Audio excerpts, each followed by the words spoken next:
Hello, c'est Fanny, ta diététicienne spécialisée en nutrition sportive. Aujourd'hui, on se retrouve dans une nouvelle vidéo où je vais te lister les 5 pires erreurs que je retrouve le plus souvent auprès de mes athlètes, auprès de mes suivis et même de manière générale dès que je parle avec quelqu'un de nutrition dans le sport. Mais avant de commencer cette vidéo, je voulais te remercier de t'être abonné à moi car récemment j'ai eu pas mal de nouveaux abonnés. Donc voilà, je voulais juste faire une petite parenthèse par rapport à ça. Si tu ne me connais pas, déjà bienvenue sur cette chaîne. Je suis diététicienne nutritionniste depuis un peu plus de 4 ans maintenant. Je suis vraiment passionnée de sport, de nutrition, de voyage et de plein d'autres choses en soi du quotidien. C'est vrai que j'aime beaucoup partager autour de ces sujets-là sur YouTube. Donc le but c'est de t'emmener avec moi dans toute cette aventure, donc mon aventure entrepreneuriale, avec mon équipe, mes diététiciennes, avec mon travail, de t'emmener aussi dans mes voyages, avec des vlogs, avec des petits événements, voilà, te ramener avec moi dans tout mon petit périple de vie, j'ai envie de dire, ainsi que de te partager toutes mes passions autour du sport et de la nutrition et surtout t'apporter un maximum de connaissances parce que je suis passée par tous les extrêmes possibles, je pense, en nutrition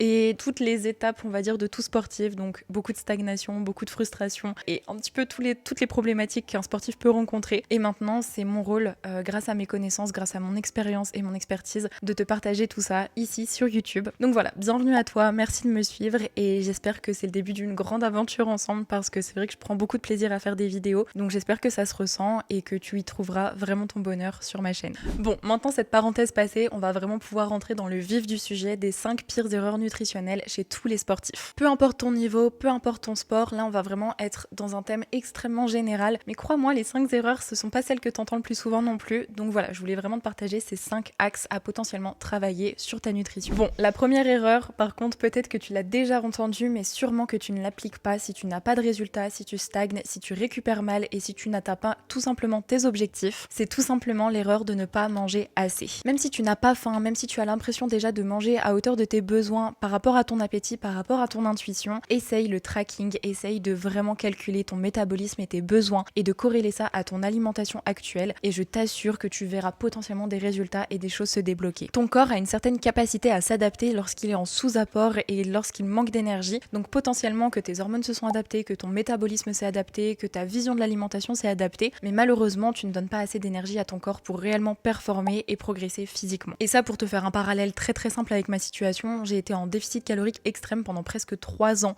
dans mon quotidien. Très sincèrement, mon poids stagnait, mes performances stagnaient, mon envie stagnait, tout stagnait et je n'étais vraiment pas épanouie, que ce soit physiquement, sportivement, mentalement. Et c'est vrai qu'à partir du moment où du jour au lendemain, j'ai doublé mes apports, littéralement, j'ai vu une réelle différence sur mon physique, sur mes performances, sur ma motivation, sur ma concentration, sur mon bien-être personnel, sur ma sociabilité. Donc voilà, vraiment l'erreur de ne pas manger assez, on peut vite s'enfermer là-dedans et je t'assure que en réaugmentant tes apports à hauteur de tes réels besoins, tu peux soit y aller d'un coup, soit progressivement et j'en ai déjà fait plusieurs épisodes de podcast et vidéos YouTube. Donc si je retrouve tout ça, je te mettrai ça en description ou dans le petit i. Mais vraiment, l'erreur de ne pas manger assez est une erreur qui va te coûter toute ta progression, crois-moi. Je fais aussi une toute petite parenthèse au niveau de cette vidéo pour te dire que je ne vais pas te citer toutes les études scientifiques sur le sujet, je ne vais pas te décrire 50 000 cas pratiques. Là, c'est vraiment une vidéo assez brute qui va à l'essentiel. Si tu as besoin de plus de détails, je t'invite à me poser tes questions en commentaire. J'y répondrai avec plaisir, mais là je veux que ce soit le plus digeste et le plus simple à comprendre possible. Pour continuer dans la justification de ne pas manger assez en termes de symptômes, ça peut être, comme je l'ai dit, une déconcentration à l'entraînement ou au quotidien, un problème de récupération, que ce soit via le sommeil, via ton énergie à l'entraînement ou tout simplement tes sensations de courbature, de fatigue musculaire. Ça peut aussi être une fatigue nerveuse extrême, notamment une sorte d'irritabilité au quotidien, une sorte de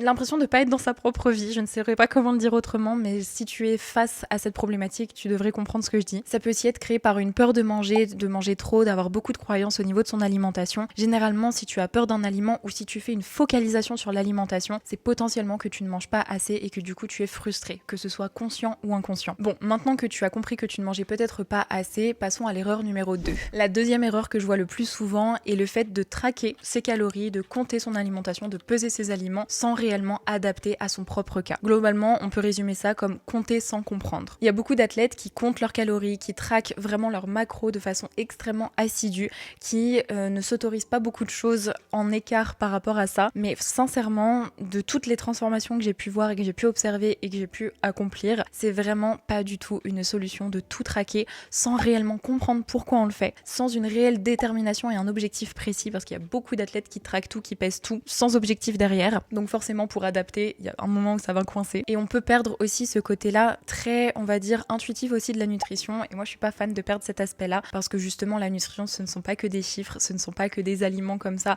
à faire mixer entre eux pour avoir un certain nombre de total de protéines, lipides, glucides et ainsi de suite. On oublie souvent les micronutriments lorsqu'on traque ses calories et c'est extrêmement dommage, surtout si on passe par une alimentation flexible. On peut vite se tourner vers des aliments justement qui ne sont pas extrêmement qualitatifs en se disant tant que ça rentre dans mes macros c'est bon, mais on perd vraiment toute l'essence même de la nutrition qui est l'optimisation, la qualité, les timings et ainsi de suite. Donc en soi, avoir une précision et une régularité au niveau de ses apports, c'est intéressant, c'est important, mais si ils sont mal adaptés à son objectif, qu'ils ne sont pas bien structurés aussi sur une journée, qu'on en oublie la qualité, on perd tous les bénéfices de cela. Et c'est vrai qu'au niveau de mes suivis, je l'ai déjà observé qu'en changeant la structure de l'alimentation sans forcément changer le total calorique, on pouvait déjà avoir de nombreux résultats sur l'énergie, sur la composition corporelle et donc sur le poids de corps et sur vraiment tous les ressentis généraux d'une meilleure nutrition. Donc vraiment, si tu traques tes calories, si tu veux mesurer ton alimentation, traquer, peser tes aliments, peu importe, vraiment sache qu'il faut quand même qu'il y ait une stratégie derrière et pas simplement tout le temps la même chose sans réellement comprendre pourquoi et sans avoir un objectif précis derrière parce que sinon tu vas juste te dégoûter du tracking, te dégoûter de tout traquer, de tout peser,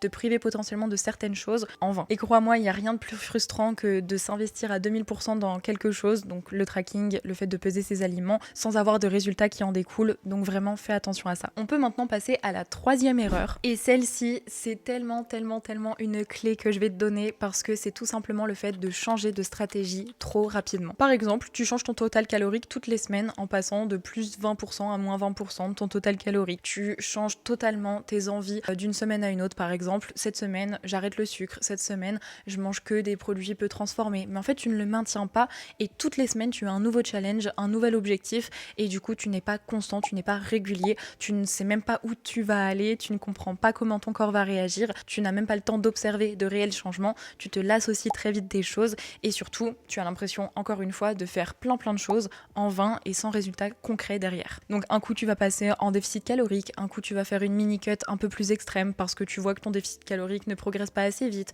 Après, tu repars en prise de masse parce que ton mini-cut t'a fait perdre peut-être un peu trop de définition musculaire et du coup, ça ne te plaît pas. Et en fait, tu tournes en rond comme ça sans cesse, tout le temps, avec de nouveaux objectifs, aucune stabilité, aucune régularité, avec des objectifs du coup que tu as choisis d'une semaine à une autre et du coup, tu perds réellement en stratégie, tu perds ton temps et tu tournes en rond, crois-moi. Ce dont tu as besoin, c'est vraiment un game plan, un protocole sur la durée. Tu dois avoir une vision long terme, court terme et moyen terme de tes objectifs, car sans ça, tu ne réussiras jamais à structurer et à mettre en place le bon protocole. Alors le but de cette vidéo, c'est pas de te donner le protocole précis justement à appliquer, parce que ça, encore une fois, c'est du cas par cas, la nutrition, c'est du cas par cas, mais crois-moi, plus tu vas avancer au niveau de tes objectifs de façon précise, concrète, structurée, plus facilement tu les atteindras et surtout tu les maintiendras. Et si tu me suis ici, c'est peut-être que tu fais du powerlifting, mais ça je le vois extrêmement souvent, typiquement en prenant l'exemple du choix de sa catégorie de poids. Étant donné que c'est un sport à catégorie de poids, un coup on va avoir envie d'être par exemple pour une femme en moins de 63, un coup on va se challenger en passant en moins de 57, puis après le corps va remonter tout seul en moins de 63 parce que justement on s'est peut-être un petit peu trop frustré, puis arrivé en 63 on se rend compte qu'on a envie de plus manger et du coup on passe en 69,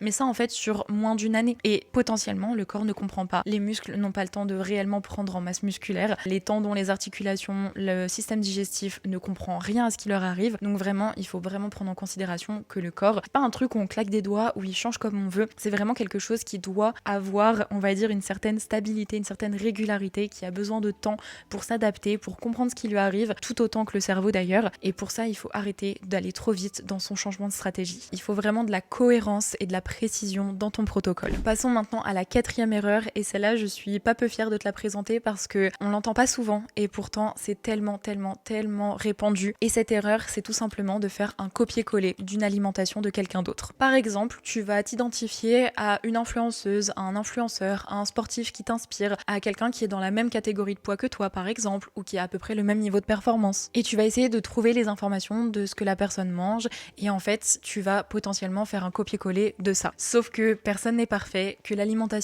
c'est au cas par cas, qu'on a tous des besoins différents, même si on a potentiellement des poids communs avec certaines personnes. On a tous une relation à l'alimentation différente, un passé avec l'alimentation différent, une éducation nutritionnelle différente, des goûts et des préférences alimentaires différentes. On a tous aussi un métabolisme différent, un état de santé différent, une génétique différente. Donc pour toutes ces raisons-là, tu l'as bien compris que faire le copier-coller de l'alimentation de quelqu'un ne marchera pas sur toi, en tout cas sur du long terme. Parce que oui, même moi, ça m'est déjà arrivé de tester des recettes que quelqu'un mangeait, de tester un repas, une recette recettes adaptées à tel ou tel sportif ou personne qui m'inspirait. Mais en fait, sur du long terme, ça ne fonctionne pas. Tout simplement parce que ça va me stimuler pour bien cuisiner, pour faire une jolie assiette, pour manger potentiellement plus sainement ou voilà, faire quelque chose qui change. Mais sur du long terme, ça reste un effort que je ne suis potentiellement pas capable de maintenir sur la durée. C'est peut-être plaisant et challengeant sur le moment, mais encore une fois, là, nous, ce qu'on veut et ce qu'on recherche, c'est un athlète qui performe sur du long terme, c'est se sentir bien dans son corps, se sentir bien dans sa tête, être en bonne santé toute sa vie, ne pas passer 4 heures en cuisine tout le temps, ne pas vraiment être esclave de son mode de vie et de son alimentation, parce que ça aussi, je le vois trop souvent et c'est pas du tout une vision long terme. Enfin bon, tu l'as compris, si tu veux des performances, un meilleur métabolisme, une alimentation qui te convient autant maintenant que plus tard, que vraiment plus tard, il faut vraiment que tu trouves ton alimentation à toi et que tu arrêtes les copier-coller de ce que tu peux voir et trouver sur les réseaux sociaux ou de manière générale dans ce que tu consommes sur internet. Une des plus grandes clés en nutrition, c'est l'individualisation, et dès que tu as compris ça, tu as potentiellement compris que il faut absolument que tu individualises, que tu te questionnes toi-même, que tu testes les choses sur toi et que tu arrêtes de suivre des protocoles trop bateaux, des conseils trouvés comme ça un petit peu à gauche à droite. Et en soi, j'en fais partie un petit peu parce que là, ce que je te donne comme conseil, si tu appliques tout au pied de la lettre, tu ne sauras pas vraiment exactement quoi faire, parce que justement, je suis assez intelligente pour te dire quoi faire sans forcément préciser quoi exactement en termes de chiffres, en termes de données, parce que je ne ferai pas partie de cette team-là qui va te conseiller des trucs sans être sûre et certaine que ce sera adapté à toi. Donc je préfère donner des conseils un petit peu plus généraux, mais pour que tu t'y retrouves, que tu te questionnes et que ça t'interpelle, plutôt que te donner un game plan précis à la virgule près, au gramme près, à la calorie près, sans être sûre et certaine que c'est vraiment adapté pour toi. Donc toutes les personnes qui te disent mange 1800 calories pour perdre du gras,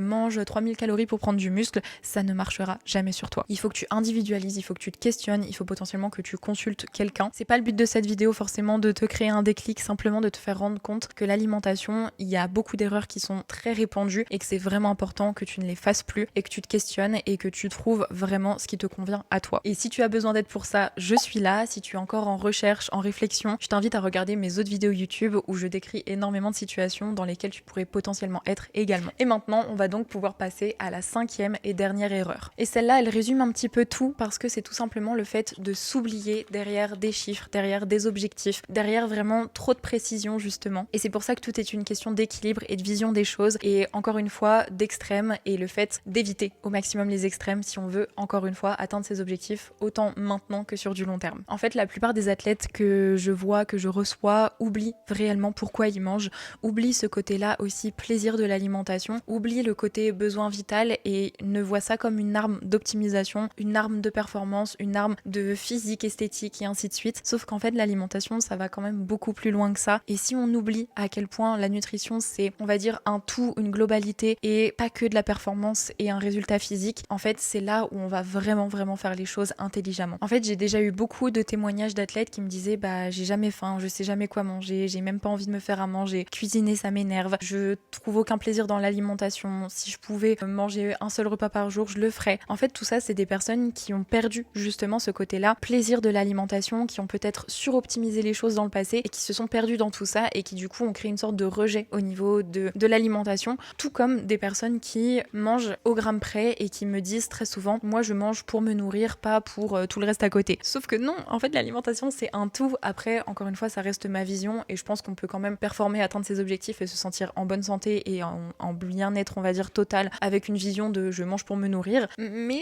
j'avoue que c'est pas trop ma vision des choses parce que je pense qu'on peut trouver encore plus de plaisir, encore plus de simplicité dans l'alimentation quand on ouvre un petit peu tout ce spectre-là. Donc vraiment, s'il y a une erreur à te conseiller, c'est de ne pas t'oublier derrière tes objectifs, derrière les chiffres, de ne pas considérer une bonne journée alimentaire si tu rentres dans tes macros, de ne pas te voir différemment en fonction de ton poids, parce que ça aussi je le vois beaucoup trop souvent. En fait, il faut bien comprendre que une pesée à un instant T, c'est une pesée à un instant T. Ce n'est pas qui on est, ça ne nous définit pas.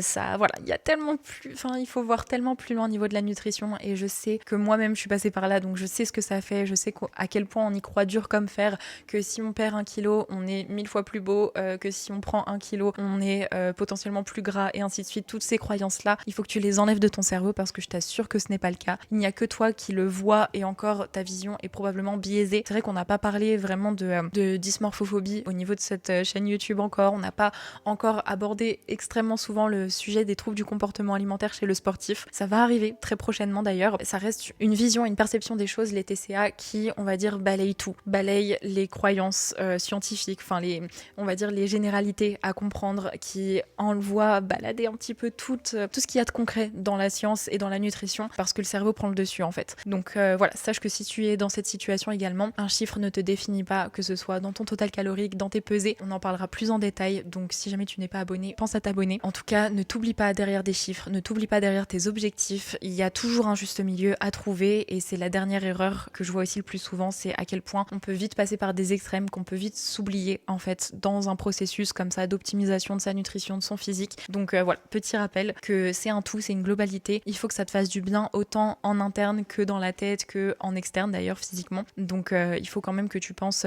à tout ça à chaque fois que tu mets en place quelque chose dans ta nutrition. J'en ai fini pour cette vidéo, je te remercie beaucoup de m'avoir écouté. Dis-moi potentiellement en commentaire les erreurs que tu fais ou si tu as des questions justement pour aller plus dans le détail des 5 points abordés. Je suis toujours curieuse d'avoir quelques témoignages, de répondre à des questions, donc vraiment n'hésite pas. C'est aussi ce qui me permet de nourrir un petit peu plus mon contenu, forcément avec les détails en commentaire si tu as des questions, ou tout simplement de faire développer ma chaîne YouTube en toute logique. Donc voilà, je te remercie de m'avoir regardé, de m'avoir écouté surtout. J'espère que tu pourras mettre en application quelques points de cette vidéo, évidemment. Et nous, on se dit à la semaine prochaine sur YouTube pour une prochaine vidéo autour du sport et de la nutrition.